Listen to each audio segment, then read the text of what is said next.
잘생겼다 이런 얘기가 이제 산발적으로 들립니다. 마음을 모으기가 힘들지요. 진실이 아닌 이야기를 하기 좀 힘듭니다. 네, 이제 많이 오셨습니다. 반갑습니다. 김재덕입니다. 반갑습니다.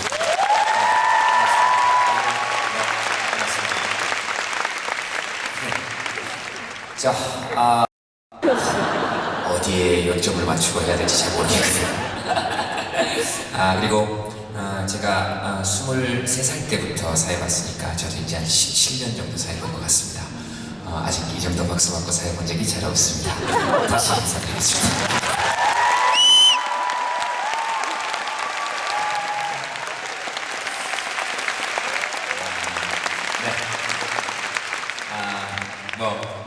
스님 말씀 듣고 또 오늘이 부활절입니다.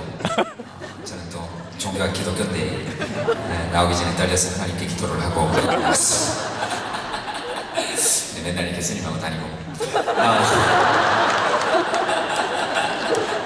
그래서 저희 어머님이 이제 독실한 기독교 신자신데 소면 찍으신 분들은 이따가 스님하고 나올 때는 좀 따로 잡아주시면 좋겠습니다.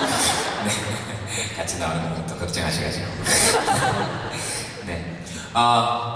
오늘 여러분들하고 이제 함께 이야기를 나눌 것은 위에 여기 앉아 계신 분들은 좀 불편하죠, 사실 지금. 그죠? 몸도 잘 못 고겠고 미치겠죠. 사람들 자꾸 쳐다보고 있고 지도에도 움직이지도 못하겠고 그죠? 돌아버리겠죠 지금. 네, 밑에 내려가 앉아있고 싶은데 카페트 깔아놔서 부담스러워 죽겠고 네, 어떻게 해야 될지 모르겠죠 지금. 네, 업보다 생각하고 받았어요. 위에 계신 분들에게 박수 한번 부탁드리겠습니다. 아니 불편하면 내려가서 앉으셔주세요. 아니 그냥 내려가서 앉으시거든요. 사람이 물으면 대꾸를 해야죠 누구라도. 네, 긴장하지 마시고. 커플끼리 오신 분들도 계시죠? 커플? 네, 커플 뜻 뭔지 잘 모르십니까? 커플 COUPLE 신체의 구조가 다르지만 자주 같이 다니는 사람들. 우리는 그런 사람들이 불러서 커플이라고 합니다. 자, 어쨌든 커플들 손 한번 들어보세요. 네, 커플들 손 한번 들어보세요. 네, 내리시고 네, 조용히 보시다 가세요. 옆에 사람들 방해하지 말고. 도저히 이해가 되지 않습니다. 이 날씨 좋은 날 미쳤다고 커플들이 여기 와가지고 밖에서 놀러 다니면 되지. 그리고 커플들은 박수 치실 때 자기 손으로 치셔야 됩니다. 무슨 말인지 알겠죠? 네, 여자가 엎어놓고 남자가 그 위에 때리고 이러시면 안 돼요. 그 다음에 여자분들, 커플로 오신 여자분들 자기 목을 자기가 잘 가누셔야 됩니다. 무슨 말인지 알죠? 남자 이렇게 기대놓고 옷을 대도 자꾸 이렇게 기대주고 그러면 안 돼요. 근육이 있으면 써야죠. 네. 그러면 자기 목을 자기가 꼿꼿이 세울 때 여성 동nem은 출발합니다. 오늘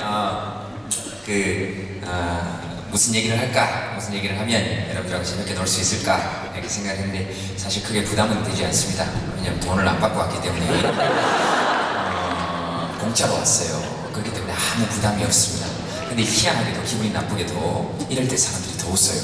부담이 없으니까. 여러분들 웃을 때마다 속이 뒤집힙니다. 네, 그러니까 오늘 될 수 있으면 웃기지 말자 이렇게 생각. 될 수 있으면 진지하자 이렇게 할 거예요.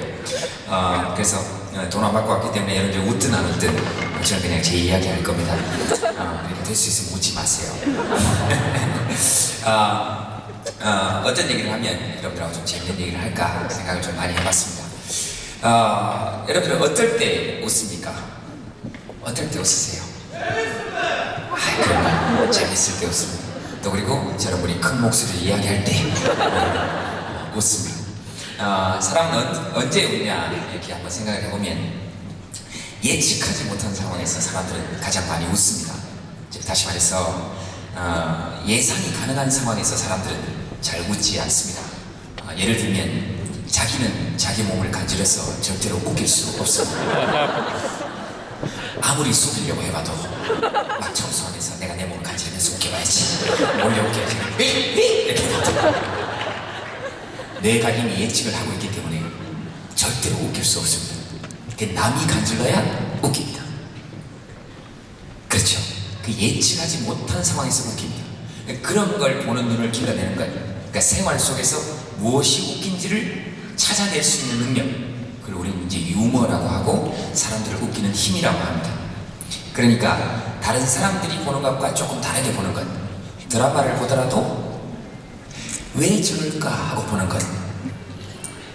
그냥 드라마를 봐도 진짜 웃긴 게 많습니다. 그러나 다만 우리는 이야기를 하지 못할 뿐이고, 그리고 마이크를 잡으면 사람들은 이야기를 잘 못하고. 근데 희한하죠. 대한민국 국민들만큼 사석에서 이야기 잘하는 국민이 없습니다. 특히 여자분들은 상상을 초월합니다. 드라마 1시간짜리를 보고 2시간 이야기하지 않습니다. 전화통화를 3시간 하고 자세한 이야기는 만나서 하지 않아요. 도대체 뭔 이야기를 더 하겠다는 겁니까? 그렇죠. 그리고 그런 상황들을 잡아내고 그 다음 드라마를 봐도 웃기는 장면들이 많습니다. 신혼부부가 둘이 사는 집인데 아내가 설거지를 하고 있을 때 남편이 뒤에서 눈을 가리고 묻습니다. 누구게? 누구겠습니까? 둘이 사는데 다른 사람이어도 안 되는 거 아닙니까? 더 웃긴 건 아내가 몰라요. 그럼 모를 수 있습니까? 지금 둘이 사는데. 그런 걸 보고 우리는 웃긴다라고 얘기합니다. 외모에 대한 선입견 같은 거 웃기는 겁니다. 누가 나를 못생겼다고 주장할 수 있는가? 누가 나를 못생겼다고 얘기하는가? 내 눈은 왜 작은가? 우리 민족은 이 눈이 정상입니다. 기마민족이 눈이 크면 말을 타고 달릴 때 눈에 먼지가 들어서 못합니다. 쌍꺼풀이 있으면 먼지가 끼어요. 더럽습니다. 그 다음에 이 다리가 정상이에요. 더 길면 말을 탈 때 다리가 빨리 끊깁니다. 부러져요. 근데 전부 다 키 큰 것들만 대우받는 세상이지 않습니까? 왜 우리가 키가 커야 됩니까? 왜 우리가 다 영어를 다 잘해야 됩니까? L, R 발음 구분하라 그러지 않습니까? 오렌지, 어린지 발음 구분이야. 미국 나와서 물건 살 수 있다 그러면 천만에. 왼손에 달러와 카드를 들고 오른손으로 찍으면 줘요.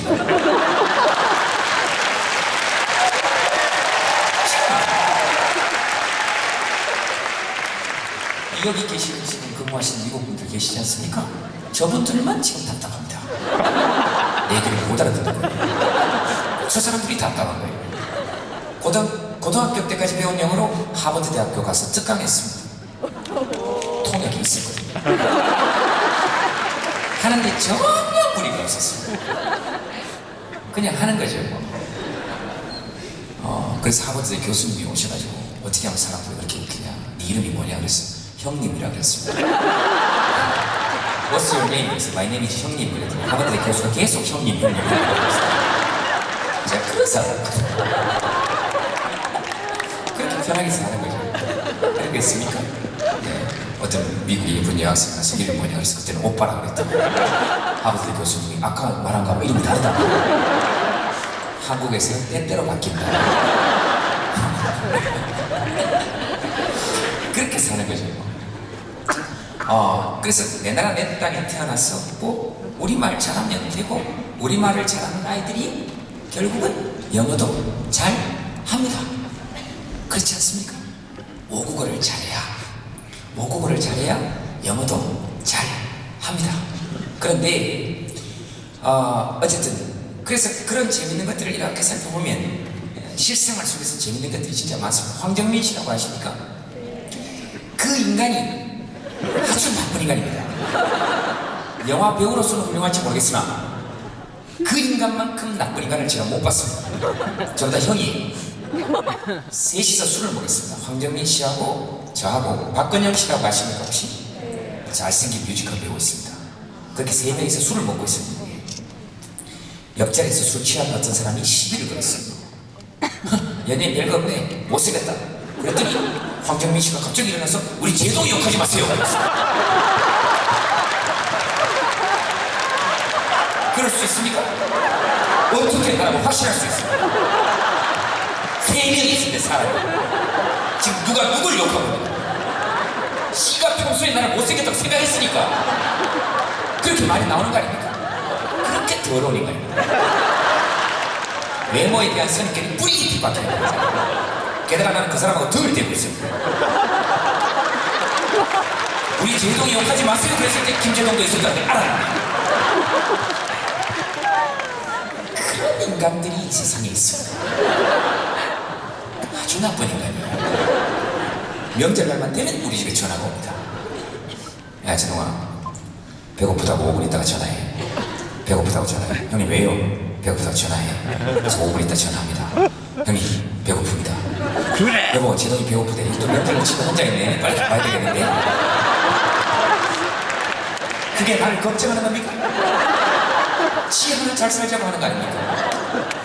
그게 사탄과 다르지 않습니다. 그래서 저희 집에 전하고 막걸리를 들고 옵니다. 그래서 와서 이야기합니다. 이렇게 엊그저께 들어가지고 야 다음 명절 때부터는 시키지 말아도 전화해라. 그리고 나면 그 다음에 이제 리쌍이라고 알죠? 네. 리쌍의 길이가 개 한 마리하고 전하고 막걸리를 들고 또 우리 집으로 들어옵니다. 뚱뚱한 아이가. 전 처음에 그 개를 먹으려고 들어오는 줄 알았어요. 그러다가 술을 먹다가 일상의 길이가 그랬습니다. 여기서 못생긴 사람 물어. 그랬더니 그 개가 저를 물었어요. 그런 개 같은 일들이 봤어요. 근데 제가 그때 길이한테 화를 안 냈어요. 화가 났다가 왜냐면 길이 팔뚝에 보니까 상처가 많아요.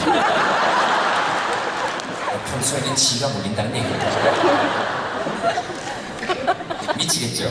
그렇게 웃으려고 그러니까 밑에 사람들이 보는 것 같고 그래서 가만히 앉아있어야 되고 많이 웃기긴 한데 몸을 들기는 어렵고 그러니까 웃을 때 어떻게 웃냐면 그렇게 우리가 살다 보면 우리도 모르게 선입견에 붙들려서 살 때가 많습니다. 우리도 모르는 사이에. 그러니까 웃기는 일들을 웃기다라고 이야기하지 못하는 일들이 발생합니다. 예를 들면 그런 겁니다. 무한도전이나 1박 2일이나 개그 콘서트를 보면 우리는 그걸 보고 웃기다라고 얘기하지만 실제로 그건 당연한 일입니다. 왜? 개그 프로그램이니까. 웃겨야죠 당연히. 그렇지 않습니까? 그래서 웃어도 정말로 크게 웃는 경우는 저는 잘 없습니다. 왜? 예측을 하고 보니까 웃기겠다. 아 재석이 형이 나오면 웃기겠다. 호동이 형이 나오면 웃기겠다. 개콘을 보면 웃기겠다. 근데 제가 진짜로 웃다가 떨어지는 경우는 소파에서 떨어지는 경우는 뉴스를 볼 때입니다. 진짜 재밌습니다 요새. 미치겠어요. 예측을 하지 못하는데 웃기지 않습니까? 전혀 예측하지 못한 상황 가운데서 진지하게 웃기지 않습니까? 세상에서 제일 웃기는 게 자기는 모르고 자기는 웃기는 줄 모르고 진지하게 이야기할 때입니다. YTN을 보고 있는데 누가 나와서 진지하게 보온병을 들고 포탄이라고 이건 정치적인 이야기 아닙니다. 코미디잖아요. 어떻게 그래서 코미디언으로서 자괴감을 느꼈습니다. 나는 왜 저런 창의적인 생각을 하지 못했을까? 나는 왜 저런 생각을 하지 못했을까? 나는 왜 물을 따라 먹는 보온병을 포탄이라고 생각하지 못했을까?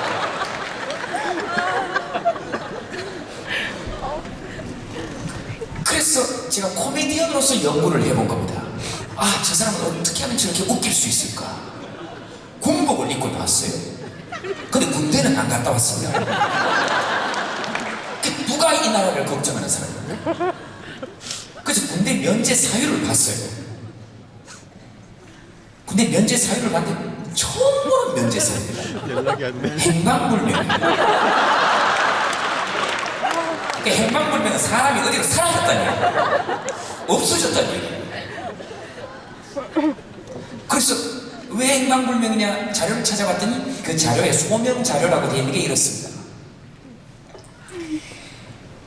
어떻게 되냐면 이렇게 되어 있습니다.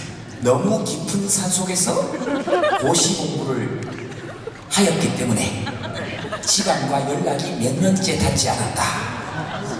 되게 문제. 도대체 얼마나 깊은 산속에 분단된 한반도 안에서 도대체 내가 산을 그렇게 다녀봐도 와이파이가 터지지 않는 곳이 없는데 도대체 얼마나 깊은 산속에 계셨길래 그 깊은 산속에서 수행하시던 법정 스님도 출판사하고 연락이 돼서 무소리라는 책을 썼다. 도대체 어느 깊은 산속까지 계셨길래 집하고 연락이 닿지 않았냐면 웃기지 않습니까? 웃기지 않아요. 이런 걸 코미디라고 하는 겁니다. 진짜 코미디라고 하는 겁니다. 근데 이런 걸 웃기다라고 이야기하면 뭐라 그러냐면 빨갱이다. 누가 빨갱이입니까? 군대 갔다 오고 조카들 다 해군 갔다 오고 한 사람이 빨갱이가 아니면 지방과 연락이 닿지 않아서 군대를 안 갔다 온 사람이 빨갱이입니다. 그것부터 명확하게 해놓고 가자. 그런 걸 떠나서 웃기다. 웃기다. 웃기다. 뉴스도 한번 보세요. 진짜 재밌습니다. 요새 제가 뉴스 보다가 요번에 요 근래 얼마 전에 또 한 번 소파에서 떨어졌어요. 뉴스에 어떻게 나왔냐면 어떤 국회의원이 장롱 속에 현금이 7억 원이 있었는데 몰랐답니다.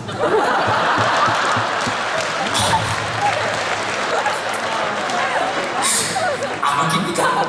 여러분, 아니 현금이 7억이 있었는데 몰랐대.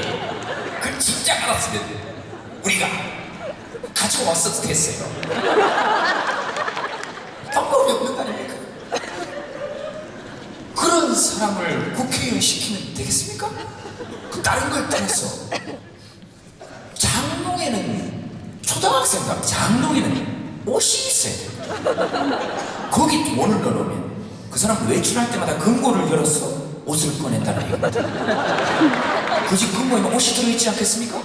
왜 그렇게 불편하게 인생을 사냐? 그런 사람은 빨리 국회의원을 그만두게 하는 게 좋다.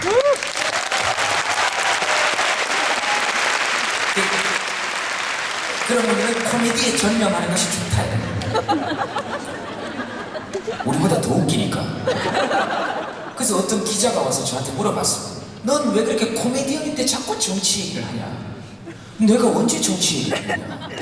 그래서 자꾸 정치 얘기를 한다는 겁니다. 그래서 제가 얘기했습니다. 그러면 저쪽에 가서 전해라.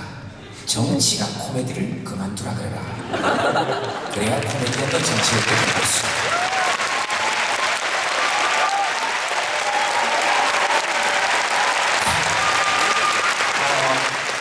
그래서요, 정치 얘기를 하는 것이 아니라 지금은 그쪽이 제일 웃깁니다. 더 이상 웃길 수가 없어요. 아무리 생각을 해봐도 어쩜 저렇게 웃기는 얘기만 골라서 할까? 어떤 국회의원은 그런 얘기를 했습니다. 소설, 도가니, 허구가 과장되었으니 수사할 필요가 있다 그랬습니다. 자세히 잘 보세요. 소설에 허구가 과장되었으니 수사할 필요가 있다 그랬습니다. 소설의 뜻이 뭔데요? 허구입니다. 사실에 기반을 둔 허구이거나 아니면 허구 그 자체여도 관계없는 문학의 한 종류를 우리는 흔히 소설이라고 합니다. 사진 좀 찍고 가겠습니다. 내용 필요하죠? 안경만 찍는 거. 이제 앉아 쉬세요. 다 잤어요. 일을 빨리 하고 쉬시게 만들어드려야 됩니다. 네, 이런 걸 잡아내려고 그러는 겁니다. 이런 걸 웃기다라고 얘기하는 거예요. 그 집에 가서 한번 자세히 한번 써보세요. 진짜 은혜로운 말씀입니다.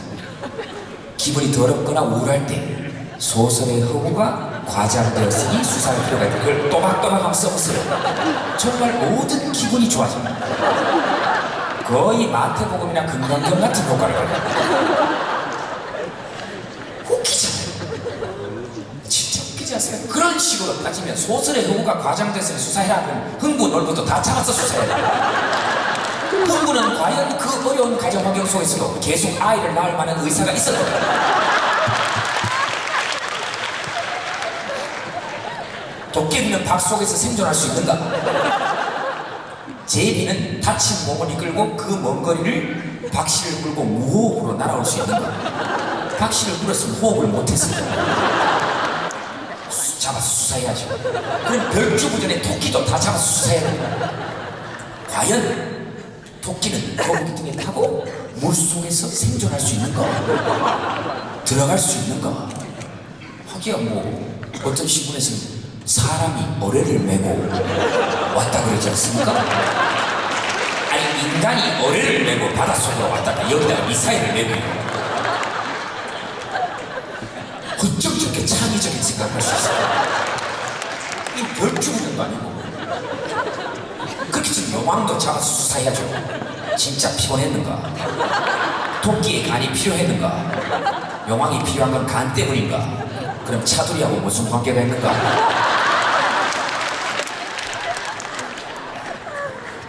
코미디로 보면 코미디 아닌 게 이 세상에 별로 없습니다. 웃기잖아요. 너무 웃기지 않습니까? 그래서 제가 제일 재밌는 프로그램을 개인적으로 꼽으라 그러면 저는 100분 토론을 꼽습니다.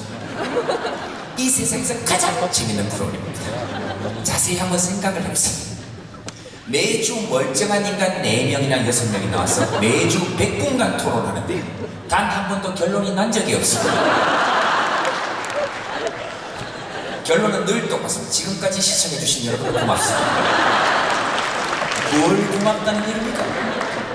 100분 토론을 진짜 재밌게 보시려면 볼륨을 다 줄여놓고 보시면 됩니다. 진짜 재밌습니다. 계속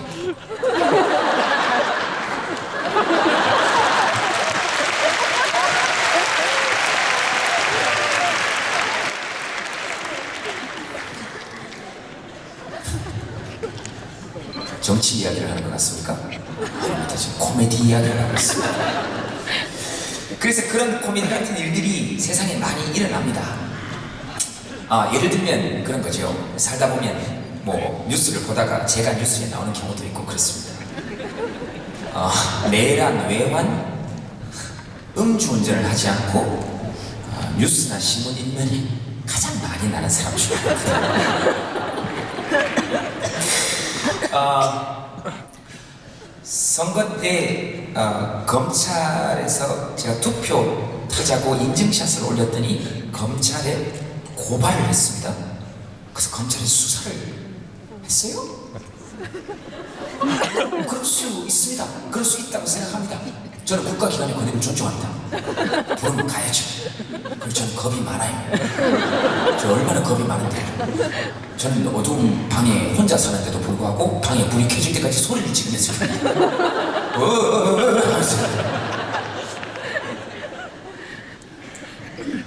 근데 그 검찰에서 수사한다 그런 날 저는 그때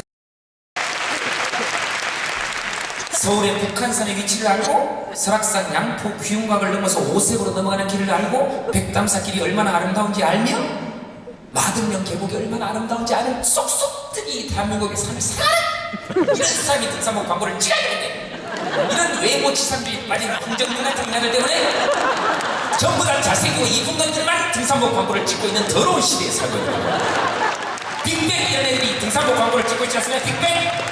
걔들 바빠서 산에 못 가죠. 바빠요. 조인성 이런 인간들이 제가 아는데 산을 안 좋아합니다. 근데 그런 인간들이 전부 다 등산복 광고를 나를 버리니 히말라야를 만났다 이따위 소리를 하면서 제가 장담하는데 조인성은 절대로 자기를 버릴 수 없어요. 키가 봐도 잘생겼는데 저는 언제든 저를 버릴 직업하고 있어요. 언제든 버릴 직업하고 있어요. 그리고 너무 사실적이지 않지 않습니까? 등산복 광고들이 그 높은 산인데도 불구하고 전부 다 뛰어다니면서 웃어요. 웃을 수 있습니까? 참 헉헉대고 힘들어야지. 히말라야라는데 히말라야를 어떻게 웃고 다닙니까? 사실적으로 찍으려면 아무리 좋은 등산복을 입어도 얼굴이 거의 거지꼴이 돼가지고 화면에 대고 그렇게 얘기를 해야죠. 아무리 좋은 등산복을 입어도 집이 최고인 것 같아요. 이런 광고를 찍어야죠. 사실적이지 않죠. 술 광고도 마찬가지입니다. 전부 다 잘생기고 이쁜 것들이 술 광고를 찍고 있어요. 그리고 전부 다 웃으면서 술을 먹는 모습이 나옵니다. 그렇습니까? 아닙니다. 술을 먹으면 괴로워요. 그 저쪽에 몇 명 쓰러져 있고 여긴 토하고 등 두들기고 다시 보느니 마느니 그러고 그래야 됩니다. 그리고 좋은 아침 이렇게 하지 않습니까? 좋은 아침은 없습니다. 술 먹고 난 다음날 좋은 아침은 없어요. 굿모닝 전부 다 거짓말입니다. 그렇죠. 그리고 술에 대한 확고한 철학을 가지고 있는 사람은 술 광고를 찍어야 됩니다. 저처럼 실제로 술을 많이 먹어서 손이 떨리는 사람, 술을 사랑하는 사람, 술은 세계 5대 성인의 반열에 올려야 된다는 확고한 철학을 가지고 있는 사람. 예수, 석가, 마호메트, 공자, 술. 주님 아닙니까?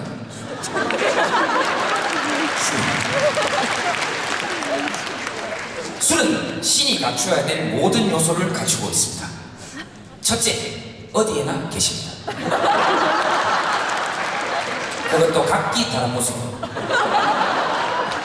때로는 소주의 모습으로, 때로는 막걸리의 모습으로, 때로는 와인의 모습으로 인간의 상처를 치유하고 위로합니다. 둘째, 때를 기다립니다. 내가 문을 열어주지 않으면 빛을 볼 수 없는 깜깜한 문장 속에서 누구를 만날지 모르는 인연을 기다립니다. 연기법에 따라 행동합니다. 셋째, 기적을 행합니다. 앉은 자를 일어나게 하시고 잘 못 뛰던 자를 빨리 뛰게 하시면 말이 없던 자에게 말을 주시고 짝사랑 때문에 용기가 없어서 고백하는 자에게 용기를 더해주사 앞에 짝을 떼게 하시고 사랑을 이루게 하시고 평소에 끽소리도 못하는 직장 상사에게 욕을 할 수 있도록 만들어주시고 그러나 그 다음날 상사와 욕을 했던 사람 두 사람 모두 기억을 빼내어 가서 두 사람의 기억을 앗아가시고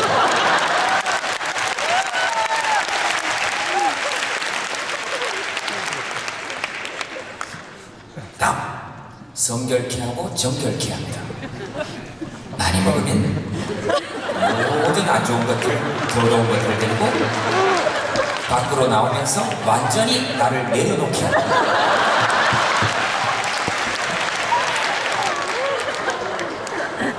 세상에 나랄 게 없다.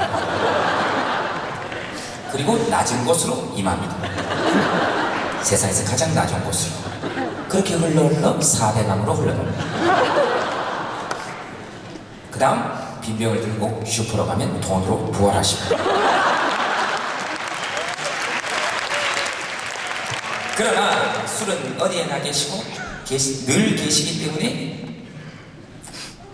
때를 가려서 천천히 만나도 된다. 마무리는 이렇게 지어야 됩니다. 자, 제가 무슨 얘기를 하다가 이쪽으로 왔는지 기억이 잘 안 나시죠?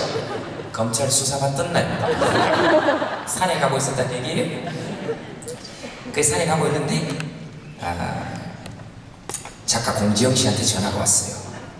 저는 모르고 산에 가고 있었는데 제동아 힘들지? 네, 힘들어요. 이 고비만 넘으면 될 거야. 네, 누나 이 고비만 넘으면 될 것 같아요. 실제로 산에 깔딱고기를 넘고 있었다. 숨이 깔딱깔딱 하는데 그 내려왔더니 작가 공지영 씨가 여린 김재동이 검찰 수사 때문에 힘들어한다. 여기 트위터에 글을 올려놨어요. 그게 뭐냐 싶었어요. 난 한 번도 힘들어한 적이 없는데 그것 때문에 알았어요. 그래서 그 수사를 착수한다 그래서 변호사분들이 민주화를 위한 변호사 모임 이런 데서 변호사분들이 저한테 고맙게도 전화를 했어요. 공익사건으로 보고 변론해주겠다. 무료 변론해주겠다. 그래서 제가 그랬습니다. 전화를 받았어? 아니요, 괜찮습니다. 이 정도 사건은 저 혼자서 변론할 수 있습니다. 마음은 고맙지만 제가 혼자 변론하겠습니다. 끊었어요. 왜? 저는 여러분들이 생각하는 것보다 훨씬 더 오래 공부했습니다. 2년제 전문대학을 12년을 다녔어요. 그래서 우리 엄마가 네 의대 다니나? 그랬어요. 계속 졸업을 못하고 있었어요. 오래 했습니다. 교수님들 몇 명은 정년 퇴임하는 걸 봤어요.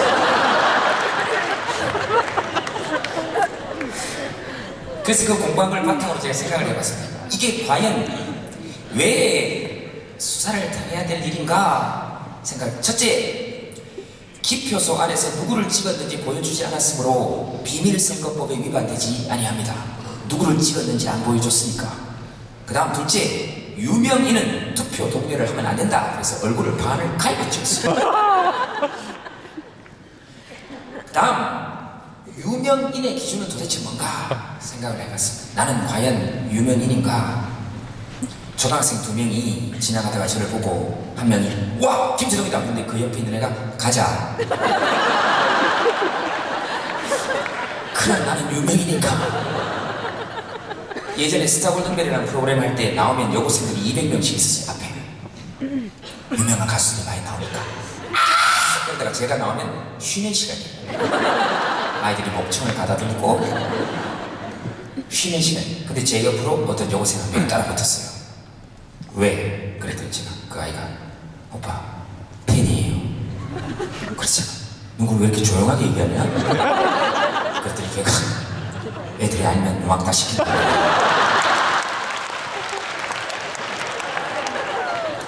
그러면 나는 과연 유명인이라고 할 수 있는가? 그럼 유명인의 기준은 도대체 뭔가? 뭐가 유명인인가? 여러분들 각기 모두가 유명인이시지 않습니까? 각각이 부모님이 지어주신 고유의 이름을 가지고 신문이나 방송에 나오지 않는다 하더라도 자기 인생의 무게 지고 자기 인생의 무게에 책임을 지고 자기 인생을 자기 책임하에 걸어왔다면 오직 세상에 단 한 명밖에 없는 모두 유명인들이지 않습니까? 여러분들이 모두가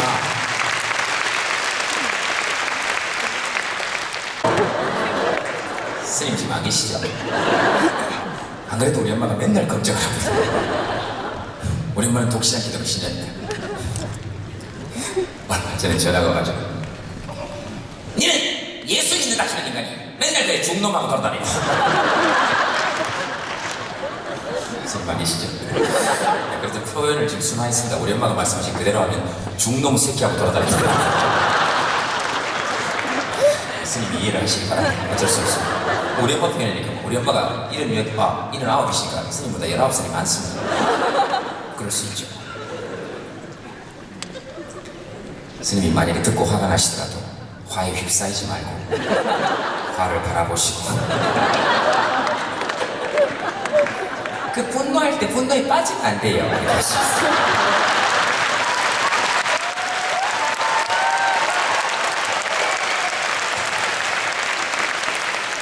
자, 어쨌든 그래서 누구를 찍었을지 알 것 같다 이렇게. 어떻게 합니까 제 마음을. 사람 마음이 하루에도 12번씩 바뀌는데 그렇지 않습니까? 그리고 여러분들이 아실지 모르겠지만 저는 그 이명박 대통령님이라고 그러지 않습니까? 저는 낙곰수처럼 그렇게 무지하게 하는 건 아니에요. 그렇게 버릇없지 않아요. 어른을 공격할 줄 압니다. 이명박 대통령님 취임식 사회자입니다. 제가요.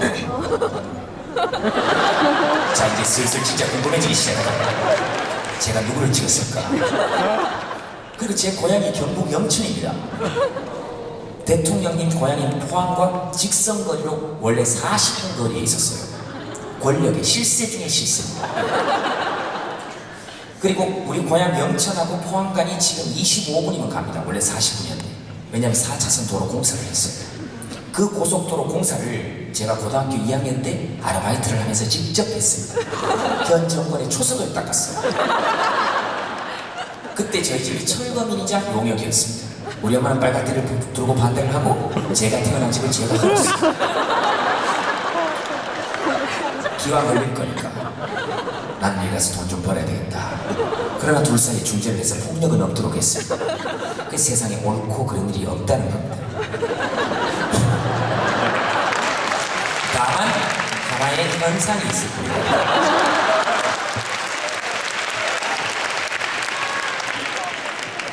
작은 것도 아니고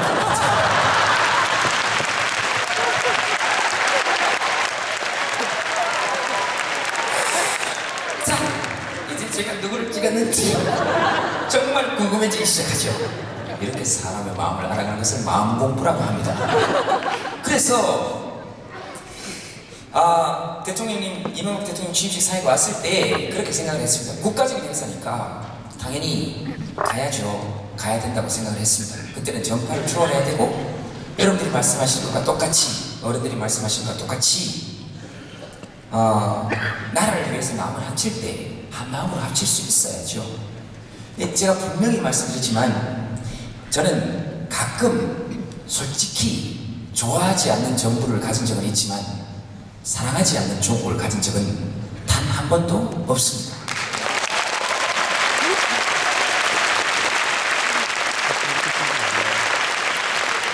그렇게 간다 그래놓고도 어쨌든 우리 어머니한테 전화를 했어요. 솔직히 별로 안 가고 싶었습니다. 그러나 뭐 우리 어머니한테 일단 허락을 맡아야 될 것 같았어요. 어머니가 어떻게 생각하시는지. 왜냐하면 우리 어머니는 대구에서 교회를 다니시는 70대 권사님이세요. 느낌이 확 오시죠? 어떤 느낌인지 되게 좋아하실 것 같았어요. 그리고 여기 계신 어머니 마음도 마찬가지지만 자식이 그 나라의 큰 행사에 사회자로 불려간다 그러면 좋아하시지 않습니까? 그래서 우리 엄마한테 전화를 했더니 우리 어머니가 그러셨어요. 엄마 어떻게 돼서 가야 되겠습니까? 말아야 되겠습니까? 그랬더니 우리 어머님이 임금이 즉위를 하는데 광대가 부르면 가야지. 이명박 장로님께서 하나님께 기름 부음을 받으시는 네가 기꺼이 이 등을 내드려야지. 그래서 일단 한번 생각해 보겠습니다. 안 갈 수도 있습니다. 그랬더니 우리 엄마가 거기 안 가면 다시는 내 집에 발걸음할 생각하지 말라고 잘 그랬어요. 내가 사들인 집인데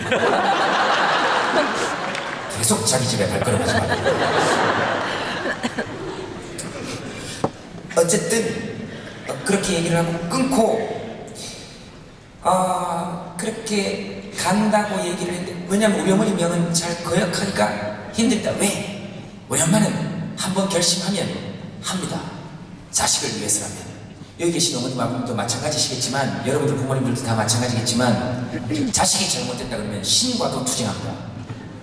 그래서 유명한 학자인 토인비에게 누가 물었습니다. 내일 당장 지구가 멸망한다면 지구상에서 가지고 가야 될 단 하나의 제도가 있다면 뭘 가지고 가겠냐 그랬더니 한국의 가족 제도를 가지고 가겠다 그랬습니다. 한국의 가족 제도만 가지고 가면 설사 공기가 없는 곳이라 할지라도 학교를 세울 거다. 인터넷에서 확인해 보셔도 됩니다. 아닐 수도 있어요. 그냥 대충 이야기하는 겁니다. 어차피 토인비를 만날 일도 없고 아니어도 구속될 일은 아니니까. 어쨌든 우리 엄마는 그렇습니다. 신과도 투쟁해온 역사입니다. 우리 엄마의 역사가 40대부터 50대까지는 독실한 무속신앙 신봉자였습니다. 제가 감기에 걸리면 머리맡에 저녁에 빨간 고무 바가지에다가 제 머리맡에 물과 쌀을 담아놓고 부엌으로 감기 귀신아 물러가라 찍었어. 30분에 한 번씩. 얼마나 무서운 줄 아십니까? 엄마도 주무시다 일어나기 때문에 주기적이지가 않아요. 이게 예측 불가능한 것 때문에 더 무섭습니다. 지금도 무서워서 잊혀지지 않는 엄마의 한마디가 있어요. 아이고 이거 어두가 잘 안 빈다.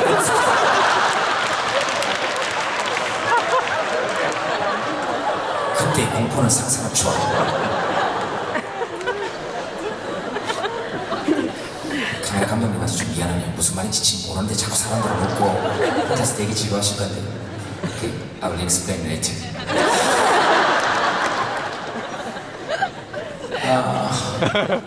영어는 자꾸 이렇게 굴리고 자신이 없을 때는 말아버려야 됩니다. 그럼 되게 잘하는 것처럼 들려요. 굿모닝 이런 것도 그냥 굿모닝 하면 영어를 못하는 것 같잖아요. 굴리고 뒤에 한숨 비슷한 걸 섞어주면 되게 잘하게 됩니다. 굿모닝 어쨌든 우리 엄마는 그렇게 부엌을 계속 찔렀어요. 한가인하고 비교가 안 됩니다.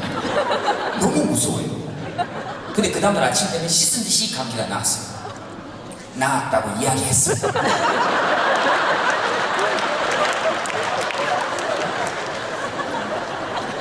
이게 집에 가서 생각해보면 진짜 웃기는 얘기입니다. 나았다고 이야기했어요. 아니면 그날 저녁에 또 찌르셨어요. 아파서 열이 펄펄 나도 다 나았다 그러고 부득부득 기어서 학교를 갔습니다. 아프면 쉬어야 하는데 아니 감기 귀신이 다 떨어졌다고 그랬어요. 아니면 저녁에 또 찌르니까. 우리 집이 6남매입니다. 감기는 한꺼번에 와요. 6남매가 한꺼번에 감기 걸렸을 때는 난리였어요. 옆집에서 바가지를 다 빌려왔어요. 바가지가 6개가 걸렸어요.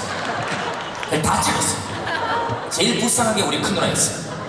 우리 엄마도 찍다가 힘드시니까 큰 누나한테 너는 나이가 들었으니까 네가 찔러라. 그래서 우리 큰 누나는 자다가 30분에 한 번씩 자기 바가지를 찔렀어요. 감기는 쉬어야 나는 병이야. 쉬지 못하고 좀 쉬었다 몇 명 죽으려고 그랬지. 앞에서 부활절의 은혜입니다. 사람이 죽다가 웃다가 죽으면 부활하는 거예요.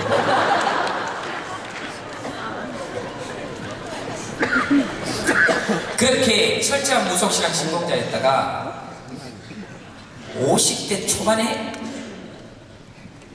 엄마가 열렬히 신봉하던 무당분께서 작두에 조금 배시거든요. 많이도 아니에요. 조금 배셨어요. 그걸 보고 바로 불교로 교정하셨습니다. 10년간을 절에 다니면서 보살님을 실천하셨어요. 부처님께 계속 뭔가를 빌고 갈구하고 그러시다가 절에 갔다 오다가 소매치기 당하시면서 바로 교정하셨어요. 바로 기독교를 교정했어요. 60대 초반에 절에 갔다 오다가 3명이서 절에 갔다 왔는데 중간에 있는 자기 가방만 뺏어갔다. 이건 신의 계시다. 집안에 종교가 2개에서 생긴 문제다. 저는 그때 중학교 때부터 기독교였으니까 어떡할래? 네가 종교를 바꿀래? 내가 바꿀까? 그래서 엄마 나는 바꿀 생각이 없습니다. 그랬더니 우리 엄마가 알았다. 자식 이기는 부모 없다.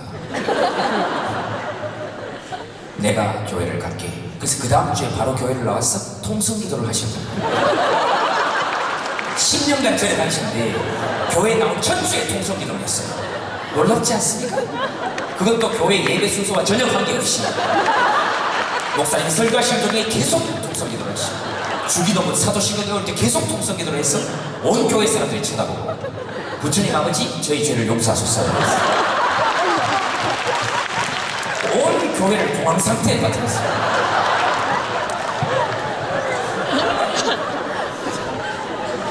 내 주를 가까이 하게 하면 계속 찬송가를 부르는데 주님 아버지 저희 죄를 용서하소서 했어요. 그리고 나올 때 목사님하고 사모님 서서 이렇게 인사하시는데 목사님 사모님한테 보살님 고맙습니다.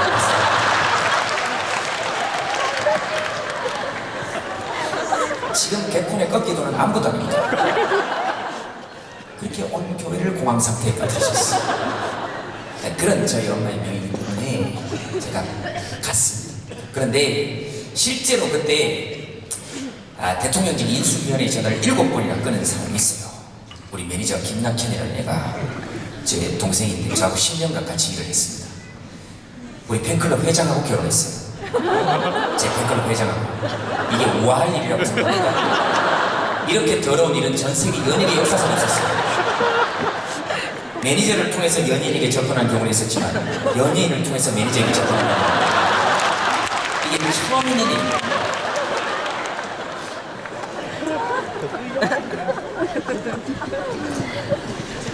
이 인간이 대통령직 인수위원회 전화를 7번을 걸었어요. 안 해요. 안 합니다. 우리 형은 그런 거 안 해요. 안 합니다. 7번을요. 오, 대단하다고 생각했어요, 속으로.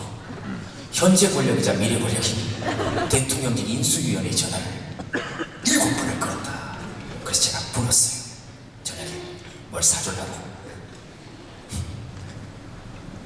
이 아이는 정치, 경제, 사회, 문화, 종교 어떤 분야에도 관심이 없습니다. 오로지 먹는 것밖에 몰라요. 채식주의자. 체할 때까지 먹어요. 모든 음식을 체할 때까지 먹어요.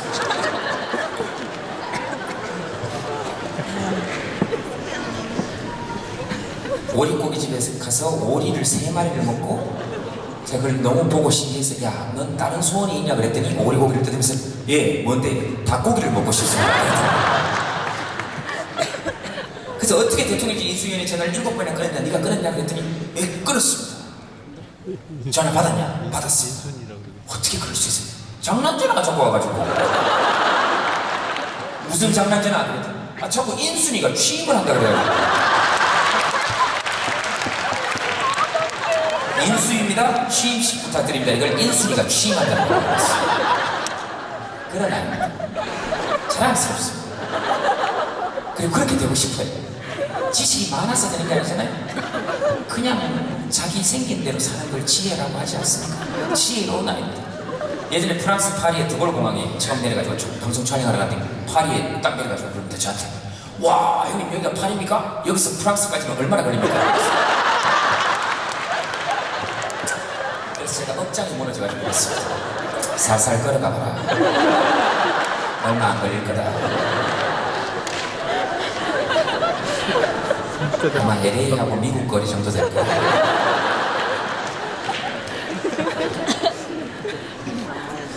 그 요즘 제가 막 무슨 뭐 사찰이다 뭐다 그래서 시끄러우니까 집단하면 자기 나름대로 위로한 값이고 어제 저녁에 저한테 그럽니다. 야 형님 인생은 정말 기고만장하십니다.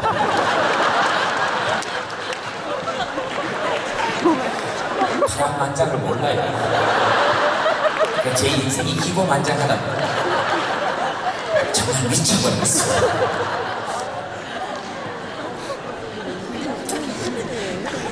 그래서 자세히 들어보면 정치 얘기 그 같기도 하고 아닌 것 같기도 하고 그러시죠. 사는 얘기하는 겁니다. 웃는 얘기, 웃기는 얘기. 그래서 어디서부터 얘기가 왔는지 아시겠죠? 제가 누구를 찍은지 알 것 같냐? 알 것 같습니까? 모를 것 같습니까? 모르겠네. 그리고 누구를 찍는 건 누구의 자유입니까? 저의 자유입니다. 그리고 여러분들이 누구를 찍으시는 간에 여러분들의 자유입니다. 어떤 분을 찍으시든 간에 저는 거기에 간섭할 생각이 요만큼도 없습니다. 다만 찍어야 한다. 찍어야 된다. 그래야 욕할 수 있는 권리도 생긴다. 그래야 욕할 수 있죠. 내가 찍었으니까. 70%의 국민이 투표하면 정치인들은 70%의 국민을 두려워하고 80%의 국민이 투표를 하면 80%의 국민의 눈치를 보고 90%의 국민이 투표를 하면 공천권자의 눈치를 보는 것이 아니라 국민을 바라보게 되고 100%의 국민이 투표를 하면 그때는 정치인이 정치를 하는 것이 아니라 국민이 정치를 하는 시대가 옵니다.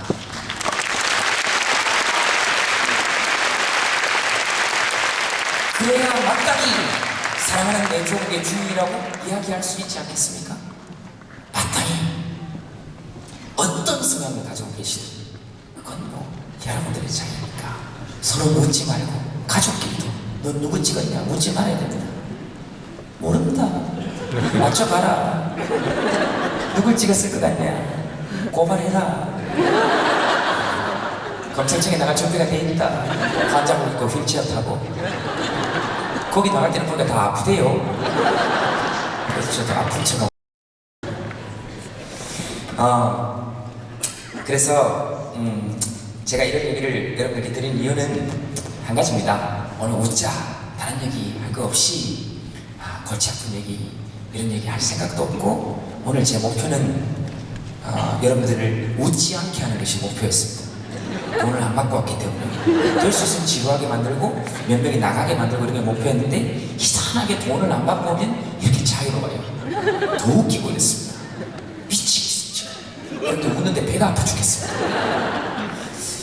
그래서 이렇게 가만히 살펴보면 저는 그런 생각합니다. 자 이제 어떻게 할 거냐 어떻게 할 거냐 웃자 재밌게 살자 그리고 정치는 더러운 것이다 라고 이야기하는데 사실상 정치 그 자체는 더러운 것이 아니죠.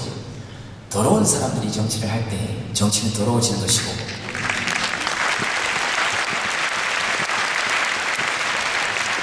돈 그 자체는 나쁜 것이 아니지만 나쁜 사람들이 돈을 많이 가졌을 때 맷값이 합시고 없는 사람 불러서 3천만 원 주면서 맷값이라고 때리고 그런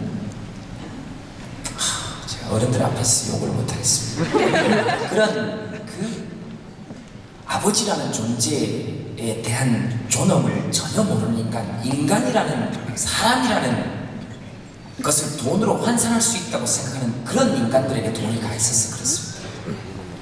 그런 나쁜 신발끈, 그런 게시판, 그런 10세 볼펜, 그런 우리 조카 18세 크레파스 이런 분들한테 18세 크레파스는 정말 좋은 겁니다. 무지개를 그리고도 남아요. 그래서 사람은 욕을 좀 하고 살 수 있어야 됩니다. 그래야 화도 좀 풀죠.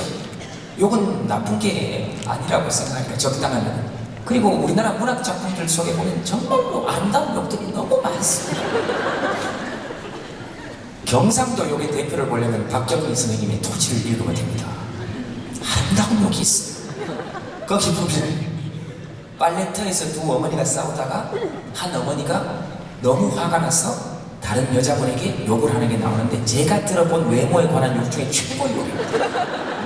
야, 이 밤새도록 두드린 꽹과리같이 생기잖아.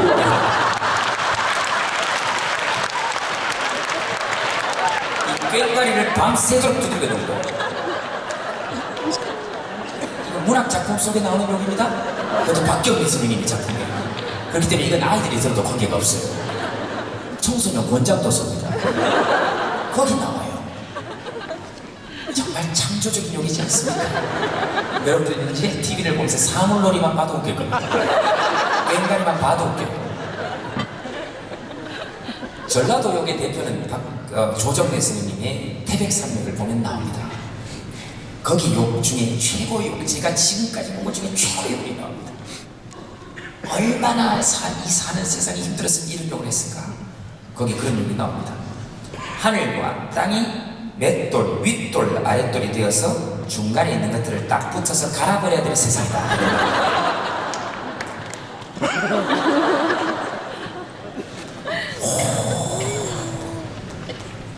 뭔가 가슴속이 뻥 뚫리는 것 같지 않습니까?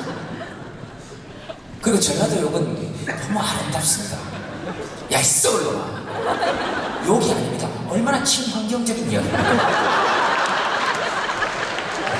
사람 죽으면 다 썩어요. 그건 욕이 아니죠. 진짜 욕은 야, 이 안 썩을 놈아.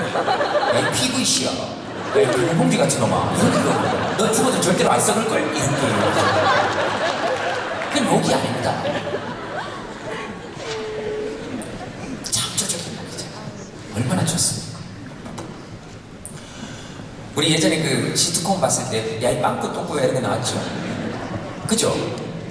지붕 뚫고 하이킥에 나왔던 그 빵꾸 똥꾸도 어떤 국회의원이 심의해서 제재했습니다. 어린아이가 반복적으로 빵꾸 똥꾸라는 단어를 어른에게 쓰는 것은 청소년들에게 신비한 악영향을 끼칠 수 있다. 그래서 제재했어요. 그래서 그 국회의원이 뭐라 그랬냐면 정신분열적인 단어를 아이가 반복해서 사용한다 그랬습니다. 누가 더 정신분열적이라고 생각했어요? 그럼 빵꾸 똥꾸가 어떻게 욕입니까? 그 지극히 정상적인 얘기입니다. 똥꾸에 빵꾸가 나 있다는 얘기예요. 안 나 있는 사람이 있습니까? 이 옆에 사람한테 물어봤습니다. 지 아무리 예쁘고 잘나도 혹시 빵꾸 안 나 있습니까? 안 나 있습니다. 그러면 그 사람은 아파요 지금. 여기 누렇게 껴있는 상태입니다. 그게 터져요. 정상적인 얘기를 하고 있지 않습니까? 그 전라도 욕 중에 보면 이런 욕도 있습니다. 야, 이 똥꼬에 바람을 불어넣어서 터뜨려버려야 된다. 얼마나 창의적입니까? 사람 똥꼬에 바람을 불어서 떠오르면 터뜨리겠다는 얘기입니다. 이제 여러분들이 길 가다가 배 나오는 아저씨만 봐도 웃깁니다. 어머, 누가 배에 바람을 불어넣었네.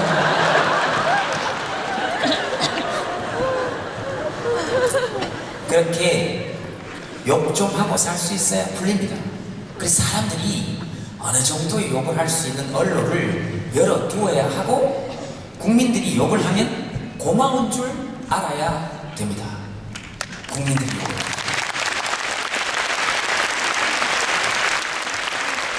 왜? 그만한 권력과 힘을 가지고 있으면 욕을 먹지 않으면 부패합니다. 어떤 정권이든 간에. 그러니 적당한 욕은 먹어야죠. 조선시대 보면 정조시대 때 실제로 왕조시대임에도 불구하고 정조를 비방하는 벽사가 붙었습니다. 예를 들면 왕조가 나쁜 놈이다 이렇게 벽사가 붙었어요. 거기 실제로 조선왕조실록에 보면 그런 기록이 나옵니다. 신하들이 이것들 잡아들이자. 그러니까 정조가 그런 얘기를 했습니다. 과인이 잘못해서 생긴 일이니 과인이 치세를 잘하면 당연히 없어질 벽보가 아니더냐. 백성들을 잡아들일 생각을 하지 말고 백성들이 왜 욕을 하는지부터 파악하라. 그렇게 되었습니다. 하물며 왕조 시대 그랬습니다. 자, 어쨌든 그래서 욕할 수 있어야 되고 그것도 애정을 가질 때 욕하는 거 아닙니까? 할 애정 안 가지면 욕할 일이 뭐가 있습니까? 안 보면 그만이지. 그래도 저는 아직 대통령님을 아끼고 사랑합니다. 사랑하는 마음에서 그러는 거예요. 사랑하는 마음에서. 사랑하는 마음에서. 원망하고 분노하는 게 아니라 사랑하는 마음에서. 대통령님의 건강을 기원합니다. 자, 이제 마무리를 지어야 될 때가 된 것 같습니다. 제 얘기는 이제 이분은 왜냐하면 지금 보니까 마이크가 지금 찍찍거리는 걸로 봐서는 아마 마이크 배터리가 다 돼가는 것 같습니다. 그렇죠? 가한 거 있으면 좀 갖다 주시면 고맙겠습니다. 다른 걸로 좀 교체를 해주시면. 네, 다른 거 있습니까? 없습니까? 영어로 해야 됩니까? Is there some microphone available?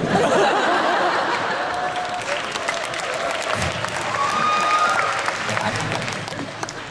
감사합니다.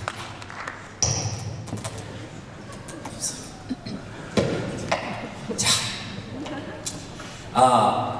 이제 소리가 좀 났죠?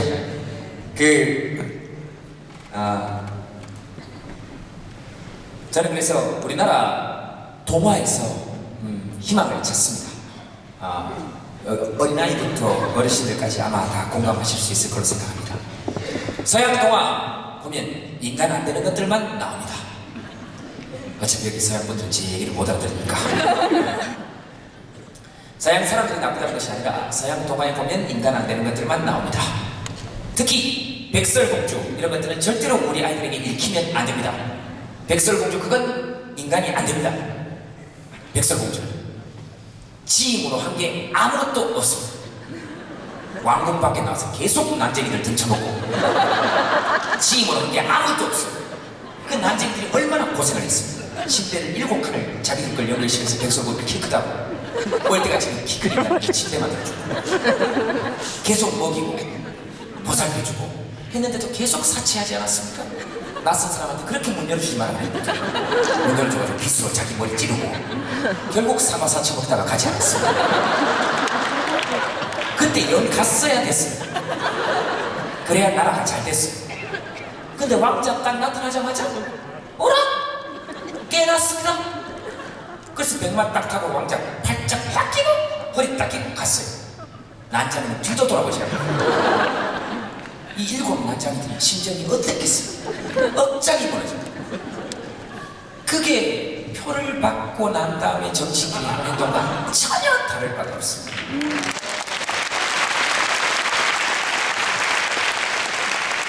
그래서 무조건 백설공주 뒤통수에 계속해서 돌을 던지고 있습니다. 뒤를 돌아가라. 4년 있다가 니들 큰일 났다. 분명히 4년 있다가 돌아오게 돼 있다. 그 100만원 4년 주기로 무조건 국민들 손으로 돌아온다. 대통령도 마찬가지입니다. 5년이다. 그렇게 끊임없이 권력을 비판하고 견제할 수 있어야 됩니다. 정부가 국민을 사찰하는 것이 아니라 국민이 정부를 끊임없이 사찰할 수 있도록 끊임없이 사찰할 수 있도록 그 다음 신데렐라 이런 것도 인간 안 되기는 마찬가지입니다. 신데렐라도 지 손으로 한 게 아무것도 없어요. 해도 계속 투덜거리면서 했습니다. 언니가 청소를 시키면 청소를 할 수 있죠. 언니들이 막내가 청소를 해야지. 그걸 계속 죄를 뒤집어 쓰고 불쌍한 척하고 자기 처지를 비관하고 긍정적으로 생각할 줄 모르고 계속 굴뚝 밑에서 죄 뒤집어 쓰고 내 인생은 왜 이럴까 비관하고 그러다가 결국 클럽에 놀러 가지 않았습니까? 이렇게 가가지고 결국 신발 하나 벗어놓고 이렇게 왔습니다. 일부러 벗어놓은 거예요. 그리고 몰랐답니다. 말이 됩니까? 그러면 완전히 감촉이 다른데? 양말의 감촉이 이렇게 다른데? 몰랐대. 그래놓고 왕자가 찾아와서 이 구두가 네 거냐 그랬을 때 빨리 내 거다 그랬으면 언니들이 그렇게 실망하는 일이 없습니다. 근데 계속 언니들 구두 발에 안 맞는 거 보고 뒤에서 얍삽하게 웃고 그거 보고 고소해하고 그러다가 결국 지신만 신고 왕궁으로 갔어요. 사람들의 역사는 요만큼도 없고 모두 있는 자들의 역사만 기록되어 있습니다. 그리고 권력의 눈치를 보고 어떻게든 권력의 눈치를 봐서 그 궁 안으로 들어가야 성공하는 역사입니다. 자기는 아무것도 하지 않았어요. 그러나 우리 동화의 역사는 다릅니다. 자, 한번 좀 보세요. 죽어서까지 자기 일을 자기가 해결합니다. 죽어서까지! 원님 앞에 계속 나타납니다. 나의 억울한 일을 해결해라. 아니면 넌 계속 나타난다. 너 무서울 거다. 사또 너의 관등 성명을 대라. 계속 나타난다. 백성의 억울함을 해결하는 것이 목민관의 도리다. 목민관의 도리란 그런 것이다. 정약용의 목민심서에도 보면 그런 얘기가 나옵니다. 결혼을 못하는 것도 백성 탓이 아니라고 나와있어요. 이건 실제입니다. 정약용의 목민심서를 읽어보세요. 지방 목민관의 도리는 결혼 홍기에 가득 찼는데도 결혼하지 못한 사람들을 찾아내어 하루빨리 연결시켜 주어서 음과 양의 기운이 땅에서부터 하늘까지 승화되게 하라고 했습니다. 제가 결혼을 못하는 거예요. 소 시장 잘못이에요. 박원순이 분발해야 된다.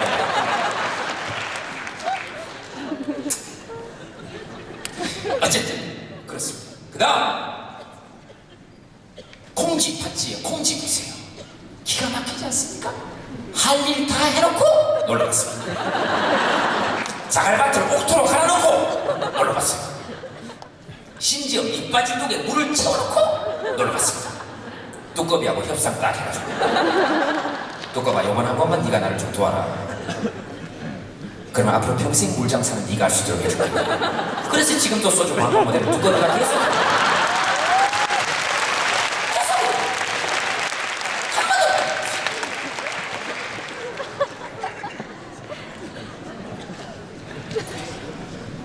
자기 인생을 자기가 해결한 가장 큰 표본은 신천입니다. 완결판. 엄마가 없이 태어났어도, 엄마가 일찍 돌아가셨어도 자기 인생을 비관하지 않았어요. 그래, 엄마가 없다는 건 내 잘못이 아니다. 그래서 어떤 젖이라도 먹자. 그래서 동네 어머니들이 젖을 거부하지 않고 다 먹었어.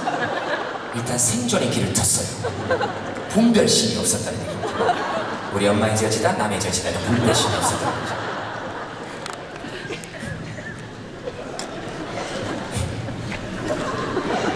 그 다음 철이 들고 나서 아버지의 처지를 걱정합니다. 아, 아버지 눈이 안 보시는구나. 어떻게 해드려야 되겠다. 어떻게 해야 될까. 300석이 필요하다. 중국 사람을 만나자. 그 만나서 얘기합니다. 줄 수 있냐? 줄 수 있다. 콜. 그래서 300석 집에 딱 갖다 놓고 자기 발로 걸어서 중국어 설명에 쓰고 치마도 자기가 뒤집습니다. 그리고 중국 사람들한테 이야기합니다. 몇백 년 후에라도 절대로 우리나라 해경들 건드릴 생각하지 마라. 그리고 이 여도는 분명히 우리 경제 수역 안에 있다. 그런 얘기가 야사에 다 나옵니다. 야사에 찾아보면 다 나와요. 그래서 찾아보면. 그래서 뛰어들어서 죽습니까? 아닙니다. 용왕을 딱 만나. 또 해결합니다. 용왕, 뭐 필요한 거 있습니까? 나한테는 토끼의 간이 있습니다. 그래서 해결하고 그냥 올라오니까 연꽃 타고 왕궁으로 올라와서 임금 딱 만납니다. 에이, 결혼합시다. 그래서 결혼 딱 하고 그 다음날 아침에 딱 일어나서 본론을 얘기합니다. 잔치합시다. 아버지 좀 만나야 되겠습니다. 그래서 임금 딱 들어가 보고 자기 인생을 다 해결하고 실질적으로 그 나라를 통치한 것은 신체입니다. 그것이 국민이 나라를 통치하는 길입니다. 우리가 우리 인생을 괜찮습니다. 그래서 저는 그런 역사를 믿습니다. 재밌고 즐겁게 아마 이 나라의 주인이 우리라는 것을 얘기할 수 있는 날 올 거라고 생각합니다. 그래서 빨리 가고 더 더 가지고 무조건 남들보다 빨리 가야 되는 것이 목표인 고속도로가 아니라 함께 가는 것이 목표이고 뒤에 누구도 남겨두지 않는 것이 목표인 길 위에서 함께 우리 그렇게 뒤에 누구도 남기지 말고 색깔 따위 따지지 않고 피는 봄꽃처럼 서로의 색깔을 존중하고 그리고 어루만져 주면서 그렇게 천천히 걷는 봄길 위에서 늘 행복하며 만났으면 좋겠습니다.